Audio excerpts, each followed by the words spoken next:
Gente, eu coloquei nesse slide aqui a resolução dos exercícios A e B da atividade que vocês vão entregar.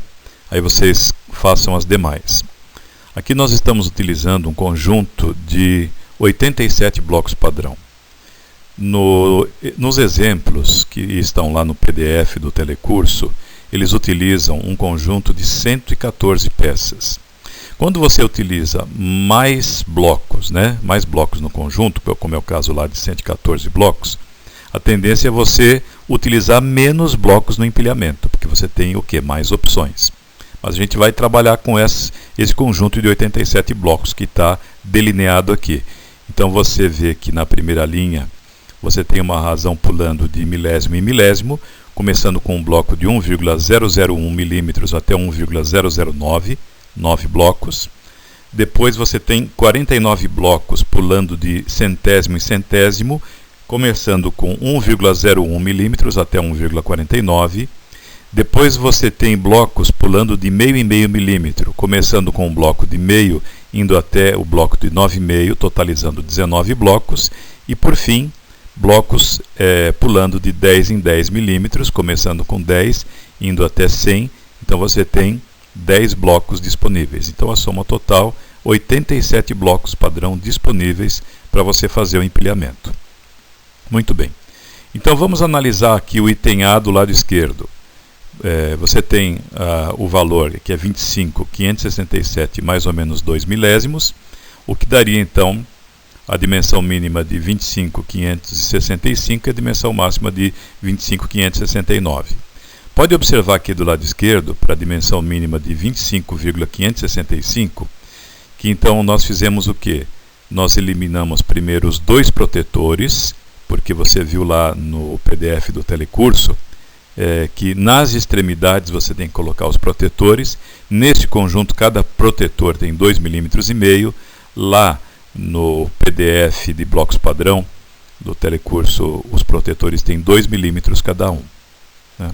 Mas sempre você tem que colocar nas extremidades esses protetores, justamente para proteger os blocos padrão, que são blocos caros, por conta até de menor desgaste deles. Então 25.565 menos 2 vezes 2,5 de cada bloco protetor cai para 20.565. O método é regressivo. A gente vai eliminando primeiro a casa do milésimo, depois a casa do centésimo, depois as casas de meio em meio e completa com o bloco que for necessário no final. É exatamente o que a gente fez aqui, ó. Então utilizou lá daqueles blocos que variam de milésimo em milésimo, um bloco de 1,005, aí caiu para 19.560. Utilizamos depois daqueles blocos que pulam de centésimo em centésimo, então utilizamos o bloco de 1,06, caiu para 18.500. Aí utilizamos um bloco de 8,5 dentro daquela linha, né, de meio em meio, menos então 8,5, e aí completou com um bloco de 10, totalizando então 6 blocos padrão para o empilhamento. Eu quero chamar a atenção para o exercício B, para a dimensão máxima, que é 33,250. Note que nesse caso, né, sempre utilizando 2 protetores, etc., mas nesse caso não há casa dos milésimos, o que significa que com isso você acaba então conseguindo fazer o empilhamento com 5 blocos padrão. Sempre nós temos que fazer com o menor número de blocos possível, por conta de duas coisas. Por conta de um menor erro de empilhamento, porque por mais exato que sejam os blocos padrão, cada bloco tem a sua variação. Então, utilizando o menor número possível de blocos, você tem o empilhamento mais exato e preciso possível, né? E o outro fator é que, utilizando menos bloco, você, com o passar do tempo, vai estar utilizando menos os blocos do conjunto. Então, a vida útil do conjunto tende a aumentar.